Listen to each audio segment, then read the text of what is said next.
Hujambo na karibu kwenye uchambuzi wetu wa soka. Leo macho na masikio yetu tunayaelekeza kwa miamba ya soka nchini Hispania, klabu ya Real Madrid. Ukiangalia kwa makini, utagundua kuwa Madrid wamekuwa na shughuli nyingi sana msimu huu wa joto, lakini wamefanya mambo yao kimya sana. Wakati dunia nzima ilikuwa inatazama fainali za kombe la dunia, Rais Florentino Perez na jopo lake walikuwa wakishusha majina mazito. Tumeshuhudia ujio wa Marco Correa, Denzel Dumfries, Ibrahima Konate na fundi Bernardo Silva. Kwa mtazamo wangu, ukiniuliza kati ya usajili huu wote, ni wazi Marco Correa ndiye mchezaji anaingia moja kwa moja na kuboresha kikosi cha kwanza cha Madrid. Bado tunasubiri kuona Denzel Dumfries kama ataweza kumweka benchi Trent na jinsi Konate atakavyoingia kwenye mfumo wa ulinzi. Lakini ukiacha wachezaji, usajili mkubwa zaidi uliofanywa na Real Madrid ni kurejea kwa the special one, Jose Mourinho, baada ya miaka 13. Sasa, hebu tumzungumzie Mourinho.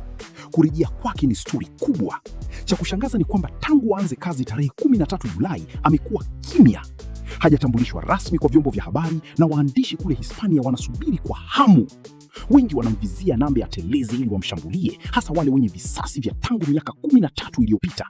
Lakini taarifa za ndani zinasema Mourinho wa sasa ametulia, sio mlipukaji kama zamani, ingawa bado ana ule ukichaa wake wa ushindi.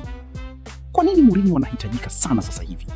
Ukumbuke, msimu uliopita chini ya Xabi Alonso ulikuwa ni aibu tupu kwa Real Madrid. Alonso alishindwa kuelewana na wachezaji, aliwataka wafanye mambo uwanjani, wachezaji wakagoma. Hapa ndipo Mourinho anapokuja kutatua tatizo. Tofauti na Alonso ambaye alikuwa anajali mbinu tu, team manager, Mourinho ni fundi wa saikolojia za wachezaji, man manager. Ana uwezo wa kuweka mkono wake begani mwa mchezaji, kumjenga kujiamini na kuiunganisha timu yenye mastaa wenye majivuno makubwa.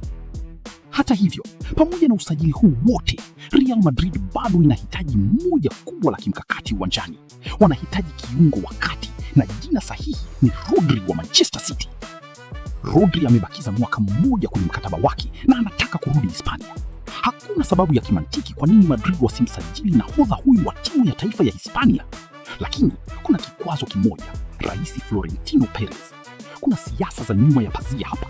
Kwanza, Rodri alikuwa ahadi ya kampeni ya mpinzani wa Perez kwenye uchaguzi uliopita. Pili, uongozi wa Madrid ulikasirika sana Rodri alipomshinda Vinicius Junior kwenye tuzo ya Ballon d'Or miaka 2 iliyopita. Siasa hizi zinaweza kuwagharimu Madrid kukosa saini ya mchezaji huyu muhimu.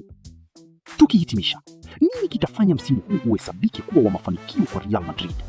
Hawajashinda taji lolote kubwa kwa misimu miwili sasa, huku wapinzani wao Barcelona wakiwatawala. Kwa klabu kama Real Madrid hiyo haikubaliki kabisa.